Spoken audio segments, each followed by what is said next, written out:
హుజూర్ నగర్ లో జరుగుతున్న సభలో ఉత్తమ్ కుమార్ రెడ్డి మాట్లాడుతున్నారు. ప్రత్యక్ష ప్రసారం ద్వారా చూద్దాం. మిత్రులారా, భారత పార్లమెంట్ లో 542 స్థానాలుంటే టిఆర్ఎస్ పోటీ చేసేది 16 స్థానాలు. 16 స్థానాలు కూడా సగం కూడా గెలవలేని టిఆర్ఎస్ పార్టీ ప్రతిరోజు మేము ఏదో జాతీయ రాజకీయాల్లో చక్రం తిప్పుతాం, కొడుకేమో మా తండ్రి ఏదో అయిపోతుంది అంటారు, తండ్రి ఏమో మా జాతీయ పార్టీ అంటాడు. మిత్రులారా, కేంద్రంలో రాబోయేది కాంగ్రెస్ ప్రభుత్వం. కేంద్రంలో కాబోయే ప్రధానమంత్రి రాహుల్ గాంధీ గారు ప్రధానమంత్రి చేయడానికి హస్తం గుర్తుపై మీ ఊర్లలో పెద్ద మెజారిటీ తీసుకోవాలని కోరుతున్నా. మరో ముఖ్యమైన విషయం, 5 ఏళ్ల పాటు బీజేపీ నరేంద్ర మోదీ భారతదేశంలో పౌరులకు ఇచ్చిన వాగ్దానాన్ని విస్మరించి విదేశాల నుంచి నల్లధనం తీసుకొచ్చి ప్రతి పౌరునికి 15 లక్షల రూపాయలు ఇస్తామని చెప్పి మోసం చేసిర్రు. 5 ఏళ్లలో ప్రతి సంవత్సరం 2 కోట్ల ఉద్యోగాలు కల్పిస్తామని చెప్పి 5 సంవత్సరాలకి 10 కోట్ల ఉద్యోగాలు కల్పిస్తామని చెప్పి 10 లక్షల ఉద్యోగాలు కూడా కల్పించలేదు. రైతుల ఆదాయం రెట్టింపు చేస్తానన్న నరేంద్ర మోదీ రైతుల ఆదాయం రెట్టింపు కాలే, కానీ రైతుల ఆత్మహత్య సంఖ్య రెట్టింపు అయింది. మిత్రులారా, అన్నిటికంటే పెద్ద విషయం, స్వతంత్ర భారతదేశంలో మొట్టమొదటిసారిగా కేంద్రంలో అధికారంలో ఉన్న పార్టీ నరేంద్ర మోదీ గారు ప్రధానమంత్రిగా మైనారిటీస్, ముస్లింలు, క్రిస్టియన్స్ లో అభద్రతాభావం సృష్టించారు. మనం ఇంటింటికి తెలియజేయాలి, నరేంద్ర మోదీ యాంటీ మైనారిటీ వ్యతిరేక చర్యలు తీసుకున్నాడు. ముస్లింలు, క్రిస్టియన్లలో అభద్రతాభావం సృష్టించాడు. మిత్రులారా, నరేంద్ర మోదీకి కేసీఆర్ టిఆర్ఎస్ పార్టీ మద్దతు పలికింది. భారత రాష్ట్రపతి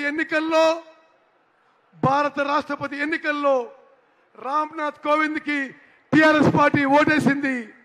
ఉపరాష్ట్రపతి ఎన్నికల్లో వెంకయ్య నాయుడుకి టిఆర్ఎస్ పార్టీ ఓటేసింది. రాజ్యసభ డిప్యూటీ చైర్మన్ ఎన్నికల్లో టిఆర్ఎస్ పార్టీ బీజేపీకి ఓటేసింది. డిమానిటైజేషన్ జిఎస్టీలో టిఆర్ఎస్ పార్టీ బీజేపీకి మద్దతు పలికింది. మిత్రులారా, టిఆర్ఎస్ పార్టీకి ఓటేస్తే బీజేపీకి ఓటేయడం సమానమని చెప్పి నేను మనం చేస్తున్నాను. ప్రతి ముస్లింకి, క్రైస్తవులకి ఈ విషయం తెలియజేయాలి. మిత్రులారా, ఒకటే విషయం అడుగుతున్నా, ఉత్తమ్ కుమార్ రెడ్డి ఎవరో మీకు తెలుసు. భారత సైన్యంలో ఒక సైనికుడిగా, ఒక యుద్ధ విమానాల పైలట్గా భారతదేశ రక్షణ కోసం పాకిస్తాన్, చైనా సరిహద్దుల్లో ప్రాణాలు సైతం ఫలంగా పెట్టి పోయిన వ్యక్తిని. మీ అభిమానంతో, మీ ప్రేమతో 5 సార్లు వరుసగా ఎమ్మెల్యేగా ఎన్నికైన రాష్ట్రంలో అరుదైన రికార్డు. 5 సార్లు మీరు ఎమ్మెల్యేగా ఎంపిక చేసిర్రు. రాష్ట్ర కేబినెట్ మంత్రిగా లక్షలాది ఇళ్లు నిర్మాణం చేయించిన మిత్రులారా, నేను నా సతీమణి ఎప్పుడు చెప్పినాం, ఈ ప్రాంత ప్రజలకి మా జీవితం అంకితం, మీరే మా కుటుంబం, మేము సర్వం అంకితం చేస్తున్నాం. నా మీద పోటీ చేసే టిఆర్ఎస్ అభ్యర్థి ఒక దొంగ, ఒక ల్యాండ్ గ్రాబర్, ఒక భూ కబ్జాకారు, దొంగ భూముల వ్యాపారం చేసే వ్యక్తిని మన ఎంపీ అభ్యర్థిగా పుట్టిన కేసీఆర్ కి బుద్ధి చెప్పాలని చెప్పి చేస్తున్నా. నరసింహారెడ్డి అనే వ్యక్తి ఒక విషయం మనం చేస్తున్నా, నేను గెలిచినా ఓడినా మీ వాడినే, మీతోనే ఉంటా. గెలిస్తే పార్లమెంట్లో దత్తరిల్లే విధంగా మీ వాడిని సమర్థవంతంగా వినిపిస్తా. నరసింహారెడ్డి గెలిచినా ఓడినా ఈ ప్రాంతంలో ఉండడు. ఎక్కడి నుంచి వచ్చిండు, ఎక్కడికి వెళ్ళిపోతున్న విషయం మనం చేస్తున్నా. మిత్రులారా, మీ ఉత్తమన్న మీ ఎమ్మడు ఉంటాడు. కాంగ్రెస్ పార్టీ కార్యకర్తల రక్తం, చెమట, శ్రమ, కృషి, త్యాగం వల్ల నిర్మించబడింది. ఎవరో కొందరు దొంగలు పార్టీ చెల్లిపోతే అవకాశవాదంగా ధైర్యంగా ఉండండి, ఆత్మస్థైర్యత ఉండండి. మీ ఉత్తమన్న 24 గంటలు 300 రోజులు మీకు అందుబాటులో ఉండి ఏ త్యాగానికైనా సిద్ధం అని చెప్పి మనం చేస్తున్నాను. చివరిగా రాహుల్ గాంధీ గారు ఒక అద్భుతమైన పథకం చెప్పబోతున్నారు. రాహుల్ గాంధీ గారు ప్రధానమంత్రి అయిన తర్వాత భారతదేశంలో తెలంగాణలో నల్గొండ పార్లమెంట్లో ప్రతి బీద కుటుంబానికి నెలకి 6,000 రూపాయలు ఇవ్వబోతున్నారు. సంవత్సరానికి 72,000 రూపాయలు ఇవ్వబోతున్నారు. అదేవిధంగా రైతు రుణమాఫీ ముదు నష్టపు టిఆర్ఎస్ పరిపాలనలో రుణమాఫీ అంటే 4 దఫాలుగా చేసి ఆ ఇన్స్టాల్మెంట్స్ బ్యాంకు వడ్డీలకే సరిపోయింది. రాహుల్ గాంధీ గారు ప్రధానమంత్రి అయిన తర్వాత 2 లక్షల రుణమాఫీ దేశవ్యాప్తంగా ఏకకాలంలో చేయబోతున్నారు. అదేవిధంగా మన ప్రాంతంలో ఎక్కువ వండే వరి ధాన్యానికి ఇప్పుడు ఎంఎస్పి 1770. మీలో వరి ధాన్యం ఎంతమంది పండిస్తున్నారో చేతులెత్తండి.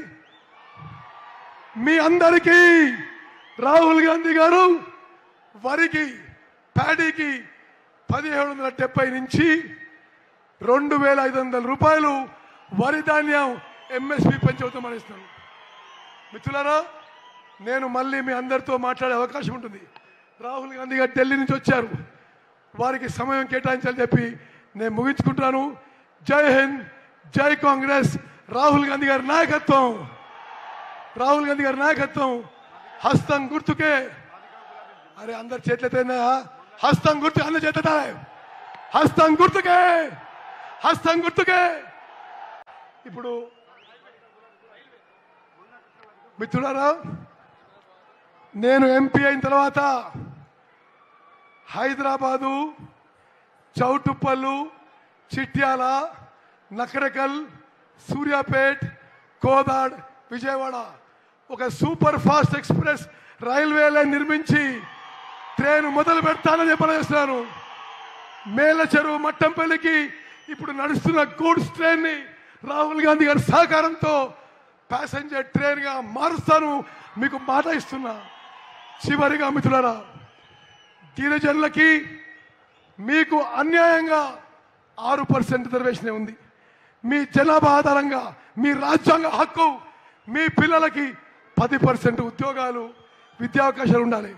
మీ ఉత్తమన్నగా పార్లమెంట్లో పోరాడుతా గిరిజనులకి 10% రిజర్వేషన్ తెస్తాను అని మనం చేస్తున్నా. మిత్రులారా, ధన్యవాదాలు. జై హింద్, జై కాంగ్రెస్. హస్తం గుర్తుకే, హస్తం గుర్తుకే.